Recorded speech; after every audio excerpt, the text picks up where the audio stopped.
지금 이 순간에도 여러분이 사용하는 디스코드 서버 어딘가에서 끔찍한 일이 벌어지고 있습니다. FBI가 1급 테러 조직으로 분류한 집단이 취약한 청소년들을 표적으로 삼아 협박하고 자해를 강요하고 심지어 살인까지 지시하고 있거든요. 더 충격적인 건 이게 한두 곳이 아니라는 점입니다. 전 세계 수천 명의 아이들이 이미 피해를 입었고 여러분이 모르는 사이에 범죄는 계속되고 있어요.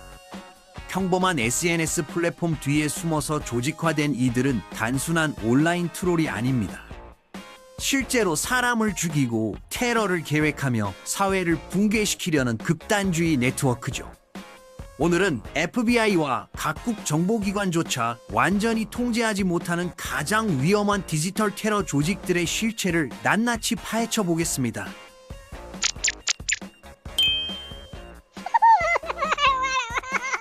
텍사스 스티븐빌이라는 작은 마을의 우편번호에서 이름을 따온 764라는 조직부터 시작해볼까요? 2021년 브래들리 케이든이라는 10대 청소년이 만든 이 분산형 극단주의 네트워크는 FBI로부터 1급 테러 조직으로 분류되었고 미국 법무부는 이를 테러 단체로 지정했습니다. 주로 디스코드와 텔레그램에서 활동하는 764는 취약한 청소년들, 특히 사회에서 소외된 아이들을 표적으로 삼아요. 이 집단은 협박을 통해 피해자들에게 해로운 행동을 기록하도록 강요하고 그 영상을 네트워크 내부나 소셜미디어에 퍼뜨립니다. 피해자들은 자신의 피부에 특정 표시를 새기도록 강요받는데 이는 일종의 낙인 찍기나 다름없습니다. 764는 사타니즘과 허무주의, 인간 혐오 사상을 받아들이면서 도덕적 기준을 거부하고 인간의 생명에 아무런 가치도 두지 않습니다. 더 큰 네트워크인 커뮤니티라 불리는 조직망과 연결되어 있으며 폭력적인 러시아, 우크라이나 기반 매니악 머더 컬트와도 동맹 관계죠. 컬티스트, 하름 네이션, 리그 소사이어티, XVN 같은 분파 조직들도 비슷한 이념을 공유합니다. 수천 명의 멤버들이 스와팅, 신상 털기, 갈취 같은 사이버 범죄에 가담하며 괴롭힘이나 금전적 이득을 위해 희생자들을 표적으로 삼습니다.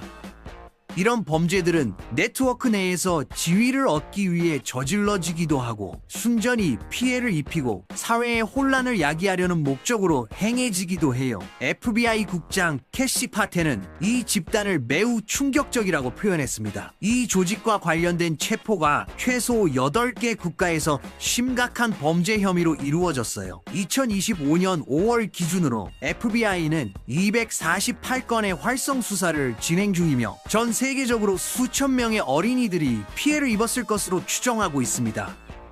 이 집단은 즉석 폭발물 제작, 유해 물질 합성, 전투 기술에 대한 지침서를 작성해 배포합니다. NLM은 764와 매니악 머더 컬트를 포함한 더 광범위한 커뮤니티 네트워크와 동맹 관계를 유지해요. NLM의 극단적인 허무주의와 인간 혐오는 그들 표현대로 평범한 세계에 공포를 가져오려는 사명을 추동하며 인간 생명의 가치를 부정합니다. 스스로를 불의 아이들이라 칭하면서 일반인들을 공격해 사회를 파괴하는 것을 목표로 삼죠.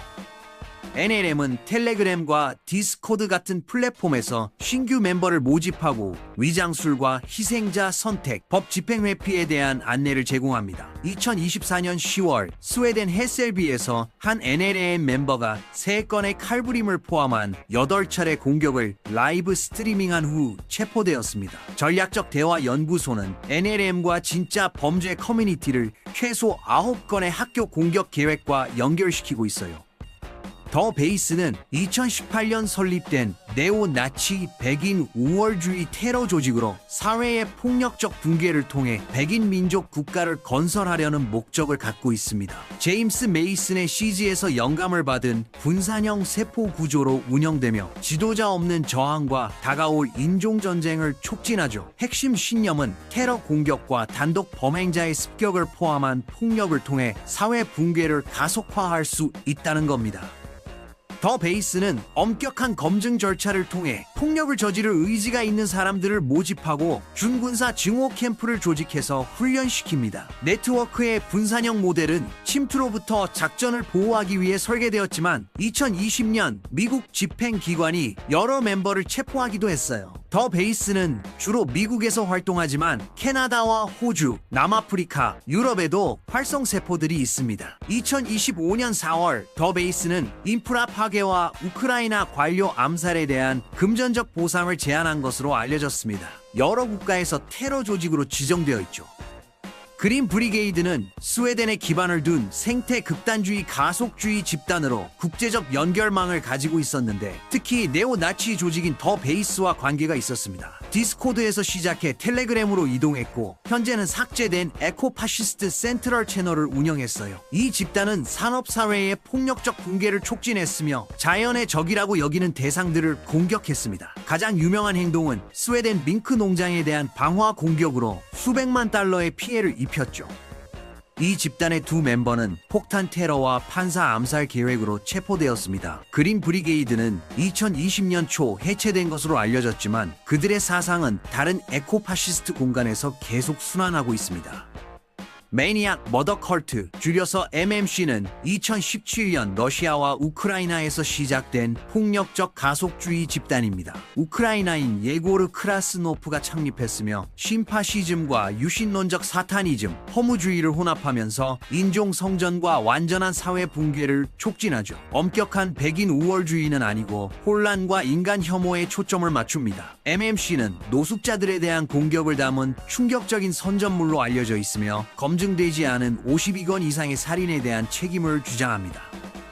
멤버십을 얻으려면 폭력적 행위를 저질러야 하고 점수 시스템으로 추적되어 계급과 지위가 결정됩니다. 점수 기준을 충족하지 못하면 처벌을 받아요. 이 집단은 유나바머, 조디악 킬러, 조셉 폴 프랭클린, 드네프로 페트로프스크 매니악 같은 연쇄 범죄자들을 이상화합니다. 2020년 크라스노프가 체포된 후 조지아 출신 미카일 칙비시빌리가 리더십을 이어받았습니다. 그는 온라인 가속주의 서클에서 유통되는 극단주의 매뉴얼 시리즈인 헤이터스 핸드북을 저술했어요. MMC 선전물은 2022년 루마니아 칼부림, 2024년 에스카히에르 모스크 공격, 2025년 안티오크 고등학교 총격 사건을 포함해 전 세계의 폭력 사건들에 영감을 준 것으로 알려져 있습니다. 칙비시빌리 치하에서 이 집단은 산타클로스 계획 중 독이 든 사탕을 사용한 뉴욕 생화학 테러 음모까지 확대되었으나 미수에 그쳤습니다. 칙비시빌리는 2024년 몰도바에서 체포되어 미국으로 인도되었고 재판을 기다리고 있습니다.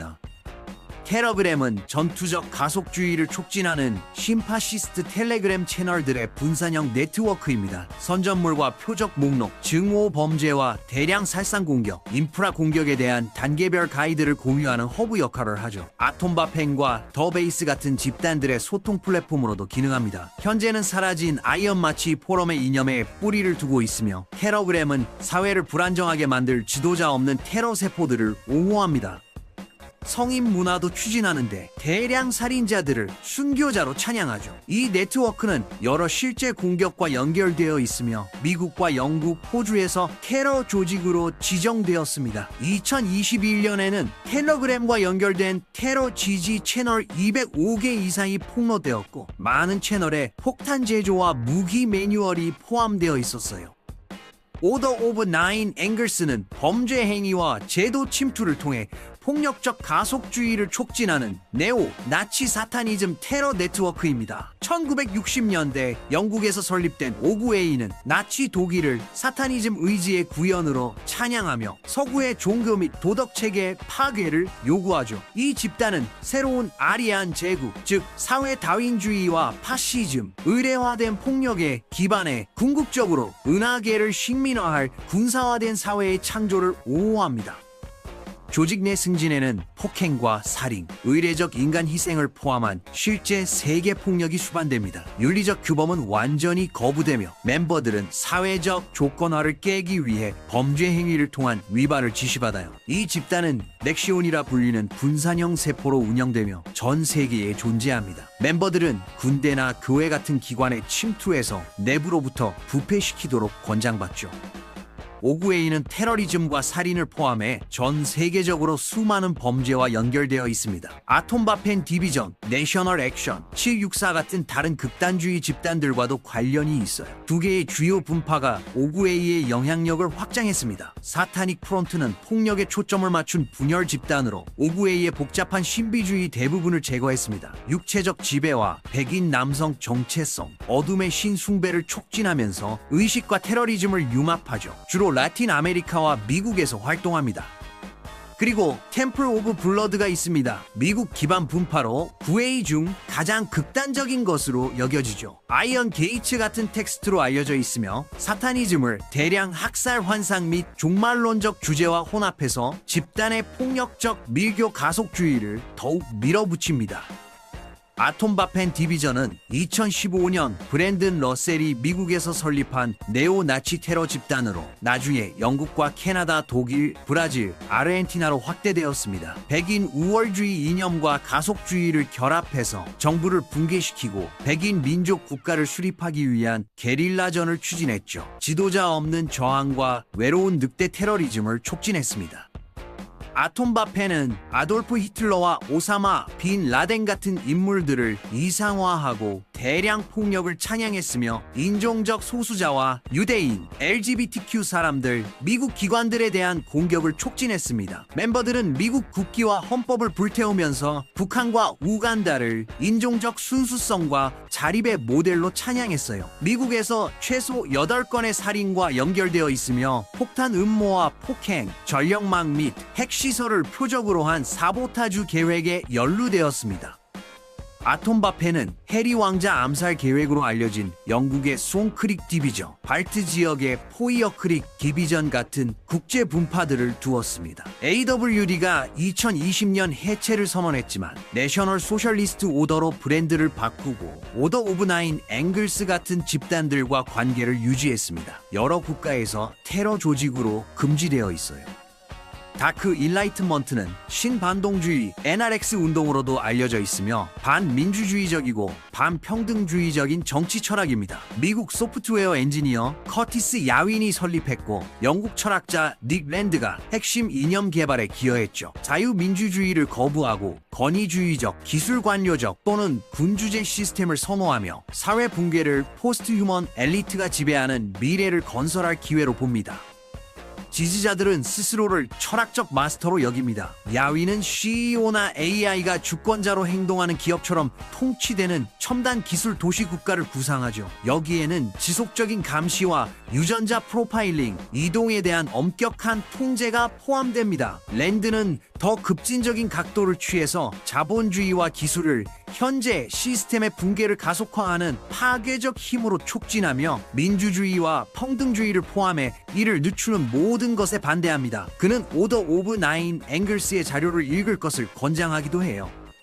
이 운동에는 인간의 한계를 초월하고 자유민주주의를 해체하기 위해 AI와 생명공학을 받아들이는 트랜스 휴머니스트 계파도 있습니다. 다크 인라이트먼트는 블로그와 포럼, X를 통해 운영됩니다. JD 벤스, 스티브 배너, 마이클 안톤 같은 정치인들이 이념적 중복을 보였어요. 분산되어 있고 대부분 온라인에 있지만 이 운동은 포스트 리버테리언 미래주의와 신파시스트 엘리트주의, 사회 변혁의 도구로서 기술적 가속화에 대한 믿음을 혼합합니다. 규모를 측정하기는 어렵지만 급진적 기술 미래주의자들 사이에서 영향력이 계속 커지고 있어요. 하머 반대는 전투적 아나키즘과 반파시즘, 반경찰, 반정부 이념을 혼합한 독일 극좌 가속주의 집단입니다. 엄격한 위계를 피하고 분산형 조정과 평평한 내부 역할을 선호하는 구조를 가지고 있죠. 이 집단은 극우로 낙인 찍은 개인들을 공격하기 위해 표적 폭력을 사용하며 그러한 행동을 자본주의와 자유민주주의를 해체하는 길로 봅니다. 망치와 후추 스프레이, 염화물을 사용한 매복으로 알려진 이 집단은 물리적 폭력을 통해 우익 극단주의자들을 무력화시키는 데 집중합니다. 멤버들은 훈련을 받고 신뢰와 과거 참여를 바탕으로 특정 작전에 초대받아요. 이 집단은 더 광범위한 안티파시와 연결되어 있으며 독일을 넘어 작전을 확장했습니다. 2023년 2월 하머 반대 소속들이 부다페스트에서 폭력적 습격을 벌여 의복과 외모를 근거로 극우 참가자로 의심되는 사람들을 집단들을 공격했습니다. 집단의 핵심 인물 중 한 명인 레나 엥겔은 살인 미수를 포함한 여러 폭력 행위로 유죄 판결을 받았습니다. 그녀의 체포에도 불구하고 네트워크는 계속 활동했어요. 집단의 실제 규모는 여전히 불명확합니다. 디아콜로는 군 베테랑 제러미 맥켄지가 설립한 캐나다 네트워크이자 민병대 운동입니다. 플레이드 아미 라이브 스트림 커뮤니티에서 등장했으며 음모론적 반정부 수사와 아이러니 및 밈의 혼합을 결합하죠. 아톰바펜이나 더 베이스 같은 공개적으로 전투적인 집단과는 거리를 두지만 여전히 많은 동일한 주제를 촉진합니다. 이 집단은 알래스카에서 플로리다까지 뻗은 가상의 대각선 국가를 구상하는데 그들이 보기에 세계주의적이거나 퇴폐적인 영향으로부터 자유로운 곳이에요. 하지만 분명히 이것은 집단 내부의 비밀일 뿐입니다. 이 운동은 가속주의 서사를 공유하며 서구 정부들이 회복 불가능하게 부패했고 붕괴나 폭력적 혁명이 필요하다는 믿음을 촉진합니다. 디아콜론 지지자들은 붕괴와 갈등을 불가피한 것으로 보며 때로는 사회 내 비캐나다적 요소들을 처벌하기 위해 권력을 잡는 것이 바람직하다고 여기죠. 맥케지는 정치적 해결책에 대한 믿음을 부인하는 발언을 하면서 다가올 인종전쟁을 언급했습니다. 미국 국무부는 이를 극우 극단주의 위협으로 분류합니다. 라보리아 쿠보닉스는 제노 페미니스트 운동을 주도하는 분산형 익명 집단입니다. 젠더와 인종, 생물학에 뿌리를 둔 사회적 위계를 해체하는 데 초점을 맞춘 극좌 기술 주도 이념이죠. 이 집단은 전통적 페미니즘과 아나키즘이 너무 온건하거나 지역주의적이라며 거부합니다. 진정한 평등을 위해 젠더와 인종 폐지를 촉진하죠.